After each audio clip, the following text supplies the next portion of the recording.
আজকে আবু সাঈদের কথা মনে পড়ছে আমাদের, যে আবু সাঈদের ছবি বাংলাদেশের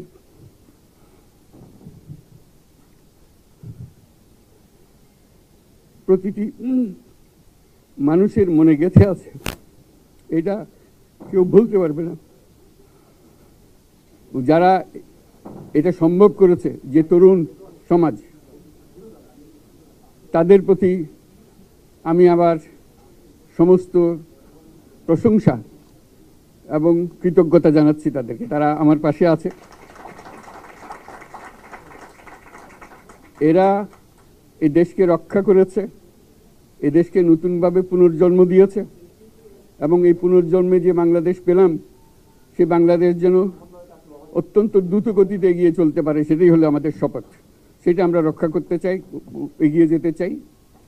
আজকে আবু সাঈদের কথা মনে পড়ছে আমাদের, যে আবু সাঈদের ছবি বাংলাদেশের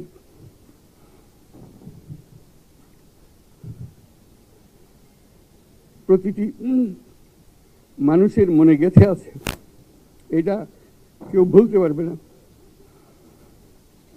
কি অবিশ্বাস্য একটা সাহসী যুবক,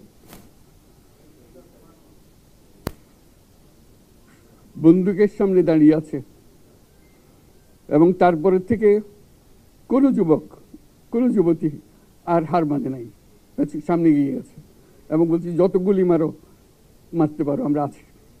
তো যার কারণে এটা সারা বাংলাদেশ জুড়ে এই আন্দোলন ছড়িয়ে গেছে, এবং যার কারণে বাংলাদেশ এই দ্বিতীয়বার স্বাধীনতা অর্জন করলো।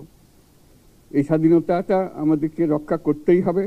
শুধু রক্ষা করা নয়, এই স্বাধীনতার সুফল প্রতিটি মানুষের ঘরে পৌঁছাতে হবে, তা না হলে এই স্বাধীনতার কোনো দাম নেই।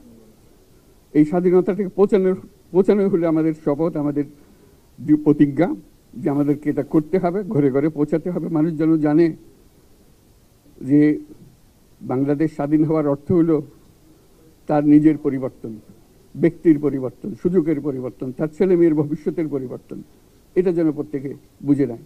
এবং আজকের তরুণ সমাজকে বোঝানো যে এই দেশ এটা তোমাদের হাতে, তোমরা এটাকে তোমাদের মনের মতো করে গড়ে তুলবে।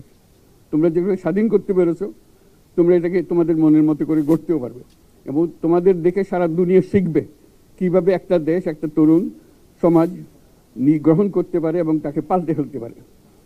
তাদেরকে আমি বারে বারে এমনি উপদেশ দিই যে পুরনোদের বাদ দাও, তাদের এই পুরনো চিন্তা দিয়ে এটার মুক্তি আমাদের হবে না। করি সারা দুনিয়ার মধ্যে এটা হবে না। এটা শুধু বাংলাদেশের কথা না, সারা দুনিয়াকে জুড়ে কথা বলছি। তোমাদের মধ্যে যে শক্তি আছে, যে ক্রিয়েটিভিটি আছে, সৃজনশীলতা আছে, সেই সৃজনশীলতাকেও কাজে লাগাতে হবে। এটা শুধু বই খাতাতে লেখার জিনিস না, এটাকে প্রকাশ করার জিনিস, স্থাপন করার জিনিস, সেটা করা। এটা আমরা এই আজকে আমাদের পুরো কাজটা হলো, দায়িত্বটা হলো, তারা যেটা অর্জন করে নিয়ে এসছে, এখন তাদেরকে দিয়ে এটাকে করিয়ে দেওয়া, আমাদের সমস্ত কাঠামোগুলো পরিষ্কার করে দেওয়া।